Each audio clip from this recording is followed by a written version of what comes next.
In our culture, taking care of children is just a natural thing. When we came to Canada, um, they were just like cousins and all that stuff, and that would come to the house, and I'd be the one to take care of them, and it would just feel completely natural. Um, they'd come in, and my heart would be like, that's my cousin, got to take care, got to be good. And these are things that I learned from my my women, mothers, aunts, and all that, growing up, because that's what they were doing, and the men were being taken care of by them, and the women were doing all the roles. Um, I remember one of my family members, um, when she was down, I take care of her, bathe her. She was just like a baby. Um, do her hair, and I would take her with me everywhere I go, make sure she's fed, put her to bed, and it was a natural thing. And then and when she got older, I take her to daycare, pick her up, feed her, bathe her, comb her hair, and then put her to bed, read her a story. It was all it's just what we do. I wasn't really taking it in as something that's going to affect me so much in the long run. Um, as she got older, um, even though I was living across in Scarborough and she was still in Downsview, I take the bus, and it was like an hour and a half on the bus to go and pick her up, and do the same thing all over again. Um, it was just a routine, and it just seemed natural. Um,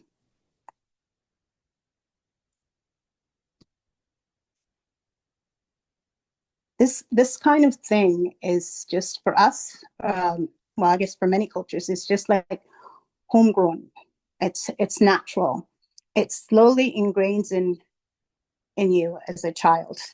You know, you're raised by women, you're raised by caregivers. They cook, they clean, um, they take care of the men and the children, and you just kind of know your role as you're growing up. You know what the men's role is and what the women's role is, and as you get older, you kind of just fall into that.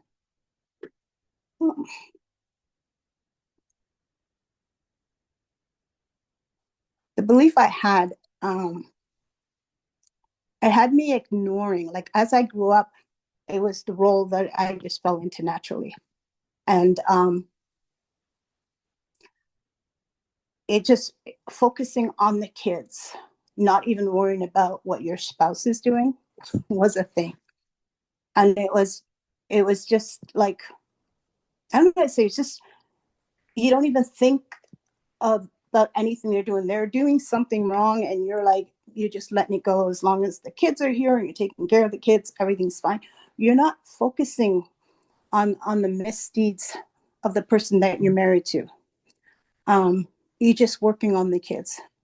When that person I was married to did not contribute to the household what he needed to, I worked even harder and took on more shifts at work, and just to ensure that my kids had what they needed, so they weren't lacking for anything. Um, my children and I, we went everywhere together. I bought them whatever they wanted. People only saw me and my my kids, and they used to call me the married single mother because there was nobody else. Soccer games, um, basketball. It was, always up in the stands, me cheering. There was nobody else attached to me. But it didn't matter.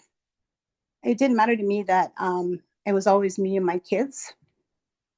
Um, it was my job. It was my responsibility. Is what I'm supposed to do as a mother, as a woman. You just raised that way. Um, this is my role throughout my childhood, adulthood, forgetting myself and pouring into a man that never cared about me or my kids, and loving my children, and not even thinking about loving myself. Like they were just number one. Um, but then, when I got into this relationship with this person, I realized, had I been focusing on him and what he was doing and paying attention, I would have seen those signs, because those signs were there.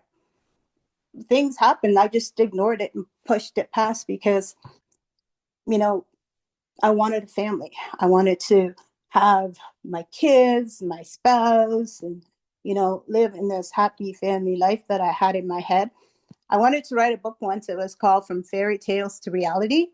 And it was the things that we grow up thinking as girls, but what it's really like in real life as we get older. But we still have those little imprints in our head. And so even though we're looking at a monster, we're seeing ways that we can fix them, in ways that we can change them, in ways that we can get along with them. We're not thinking about, yeah, walk past this one, let this one go. This is not for you. Today, I have not dispelled of those ingrained beliefs. Certainly, I'm not the same. I can't possibly be the same.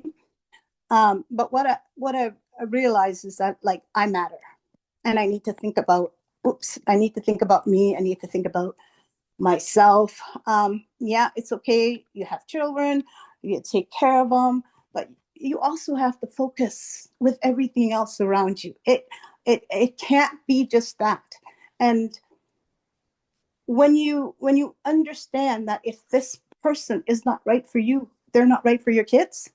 When you put that into your mentality, when you're thinking about what you're doing for your kids and you want them to have this, when you put that in there, you will make completely different decisions. And I think that's one of the big lessons I've learned, um, going through this. And I didn't feel like, I guess it was because I didn't feel overwhelmingly stressed, because I was just believe I was supposed to be happy about this thing, this focusing on the kids, and I was supposed to be happy about making sure they have everything. It didn't feel like a job, and it didn't feel um, difficult. It was difficult, but you didn't complain about it. Um, no matter how hard we try as mothers, we just can't. We can't make our kids' lives be without fault. Um, my point is that we can do our best as mothers, the best that we can, but we can't be perfect, and our kids' lives can't be perfect and won't be perfect. And sometimes we have to make these decisions that will maybe temporarily cause a little bit of pain for your kids, but in the long term, it is much better off. Um, I would like for women to not just focus on their husbands and or their children. Don't abandon your children. That's not what I'm saying. But this is your life, so live it. Have dreams, hopes, have fun and laugh, make mistakes, let them go. Take a bit of time for yourself and expect to be happy, because you have the right to. Um, there should be no going through the motion with your life. This is your life. It should be, you should be happy and at peace and content, and you need to live it. Like, once the years are gone, you're not going to get them back. You don't have to just put up with everything while everybody else is doing whatever they want or living their life. It's your life. You need to live it too.